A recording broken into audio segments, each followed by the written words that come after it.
अकबर ने एक दिन तानसेन से कहा, तुम्हारे संगीत को सुनता हूँ तो मन में ऐसा ख्याल उठता है कि तुम जैसा गाने वाला शायद ही इस पृथ्वी पर कभी हुआ हो और ना हो सकेगा। तुम जैसा गाने वाला शायद ही इस पृथ्वी पर कभी हुआ हो और ना हो सकेगा, क्योंकि इससे ऊंचाई और क्या हो सकेगी, इसकी धारणा नहीं बनती। तुम शिखर हो, तुम पहाड़ हो।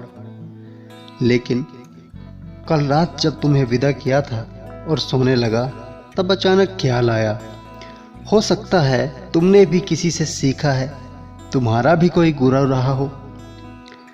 तो मैं आज तुमसे पूछता हूँ कि क्या तुम्हारा कोई गुरु है, तुमने किससे सीखा है?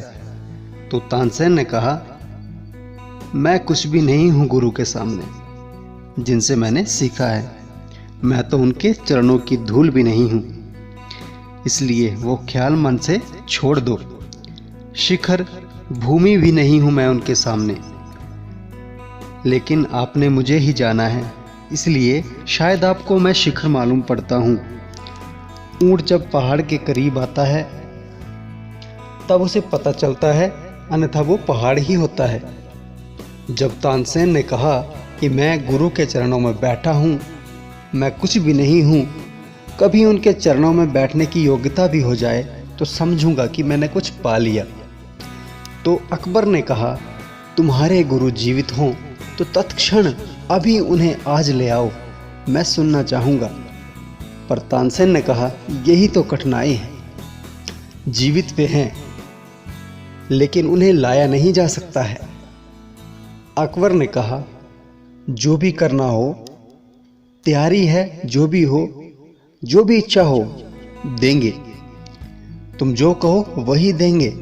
तानसेन ने कहा, वही कठिनाई है, क्योंकि उन्हें कुछ लेने के लिए राजी नहीं किया जा सकता, क्योंकि वो कुछ लेने का प्रश्न करते ही नहीं, वो कुछ लेते ही नहीं। अकबर ने कहा, कुछ लेने का प्रश्न नहीं है तो क्या उपाय किया जाए? तानसेन ने कहा, कोई उपाय नहीं हो सकता, आपको ही चलना पड़ेगा।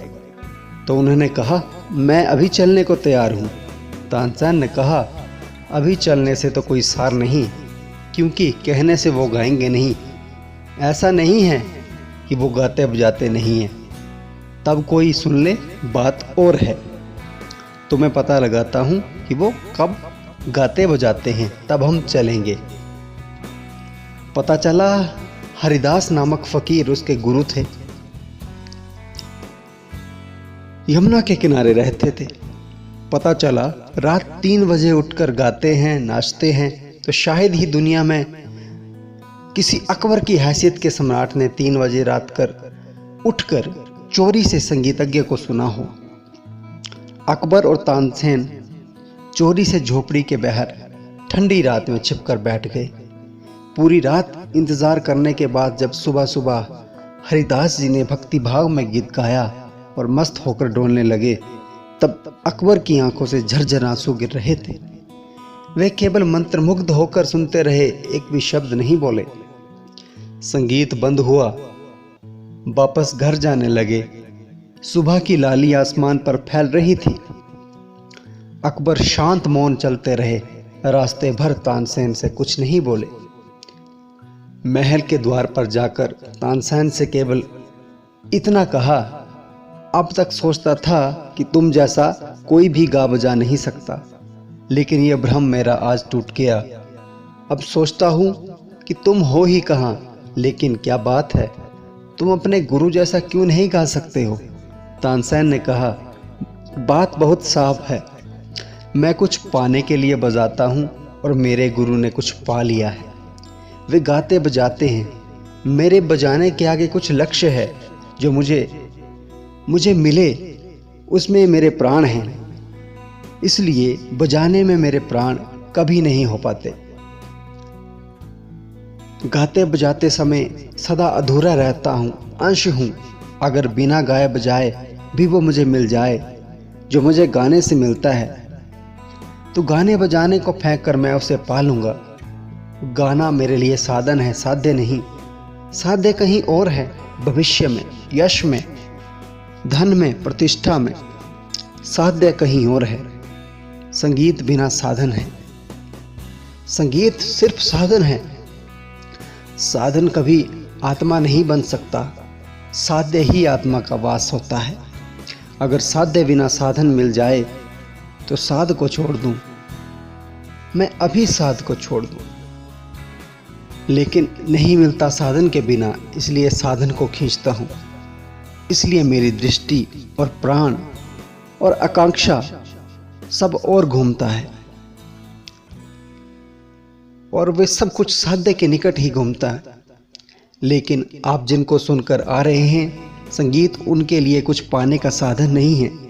आगे कुछ भी है, आगे कुछ भी जो भी है जिसे पाने के लिए गा बजा रहे हैं, बल्कि पीछे कुछ है, वो बह रहा है, जिससे उनका संगीत फूट रहा है, वो बज रहा है। उन्होंने कुछ पा लिया है, कुछ भर गया है, वो बह रहा है। कोई अनुभूति, कोई सत्य, कोई परमात्मा प्राणों में भर गया है, अब वो बह रहा है। पैमाना छलक रहा है आनंद का, उत्सव का। अकबर बार बार पूछने लगे कि किस लिए। हम स्वभावतः पूछते हैं किस लिए, पर तानसेन ने कहा, नदियाँ किस लिए बह रही है, फूल किस लिए खिल रहे हैं, चांद सूरज किस लिए चमक रहे हैं, जीवन किस लिए बह रहा है, किस लिए मनुष्य की बुद्धि ने पैदा किया है। सारा जगत भरपूर है आदमी को छोड़कर। सारा जगत आगे के लिए नहीं जी रहा है, सारा जगत भीतर से जी रहा है।